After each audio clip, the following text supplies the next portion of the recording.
வணக்கம். பாரதி ராஜா இன்று நம்முடைய இல்லை.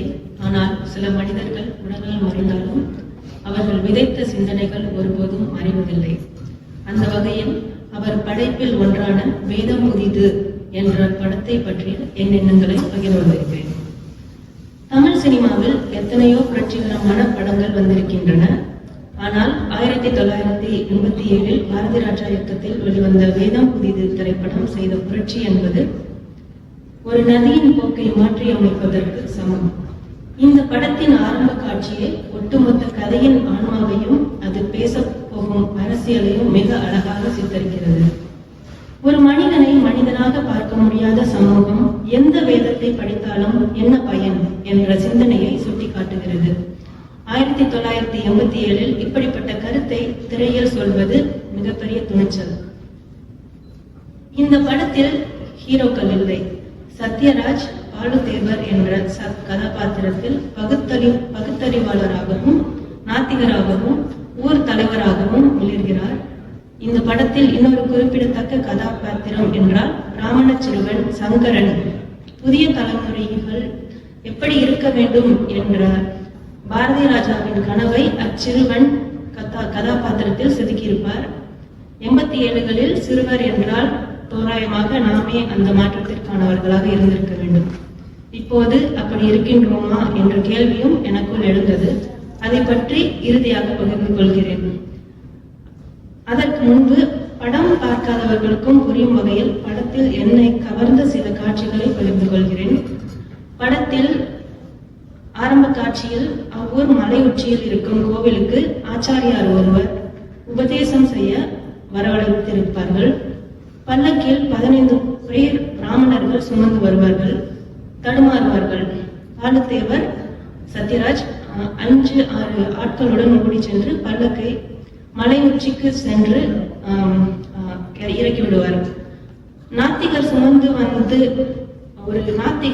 வந்தது உதவியதை ரொம்ப கேள்விக்குரியதாக பார்ப்பாங்க. அப்போ ஆச்சாரியரிடமே அந்த கேள்விகளை கேட்பாங்க. எப்படி ஒரு நாத்திகர் உங்களை அழைச்சிட்டு மேல விட்டுருக்காங்களே, அது எப்படி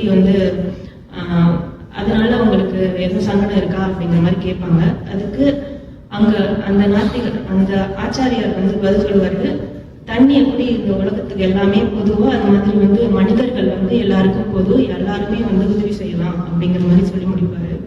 அவர்கிட்டயே இன்னொரு கேள்வியும் வைப்பாங்க. 15 பேர் நாங்க கஷ்டப்பட்டு தூக்கிட்டு வருவோம், 5-6 பேர் இவ்வளவு ஈஸியா அப்படி தூக்கிட்டு வந்தாங்க, ஏன் எங்களுக்கு அந்த பலம் கொடுக்கலையா கடவுள் அப்படிங்கிற மாதிரி கேட்பாங்க. அதுக்கும் அந்த ஆச்சாரியார் பதில் சொல்லுவாரு. எப்படின்னா அவங்க எந்த பலனையும் எதிர்பார்க்காம தூக்கிட்டு வருவாங்க, தூக்கி கொண்டு விட்டுட்டு போவாங்க. நீங்க எதற்காக என்னை அழைச்சிருக்கீங்க அப்படிங்கிற மாதிரி கேள்வியும் தொடுப்பாரு. அதுக்கு அவங்க சொல்லுவாங்க,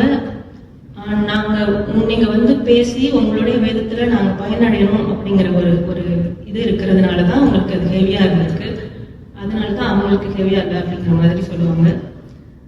அது அவங்க ஆச்சாரியர் வெளியே வருவாரு.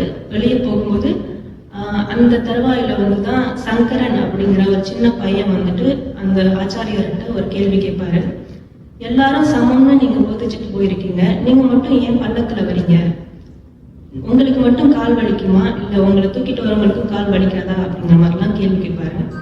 இதை கேட்ட உடனே ஆச்சாரியருக்கும் எந்த பதிலும் சொல்ல முடியாம திருந்திய மனதோடு கால்நடையா கீழே இறங்கி போவாரு மலையை விட்டு.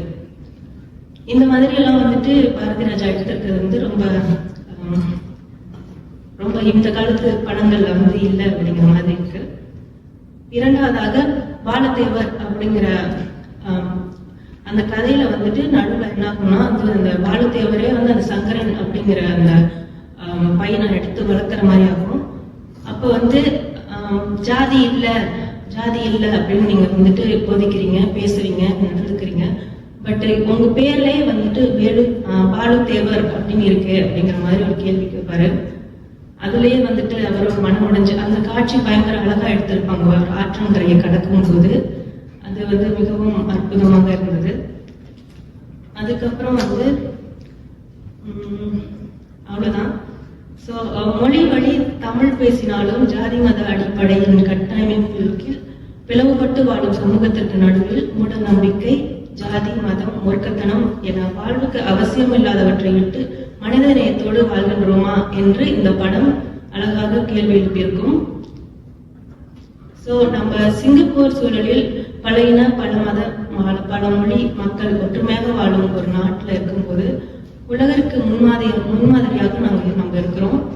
அதே நேரத்தில் நம்ம இன்னும் மேம்படுத்த வேண்டிய சில மனப்போக்கும் இருக்கின்றன. சில நேரங்களில் தொழில்நிலை, பொருளாதார நிலை, அடையாள அட்டைகளின் நிறமென கூட மனிதநேயமற்று ஒருவருக்கொருவர் தள்ளி நிறுத்தும் போக்கும் இருக்கின்றது. அதை அறிந்து ஒரு மனிதநேயத்தோடு நாம் பழக வேண்டும்.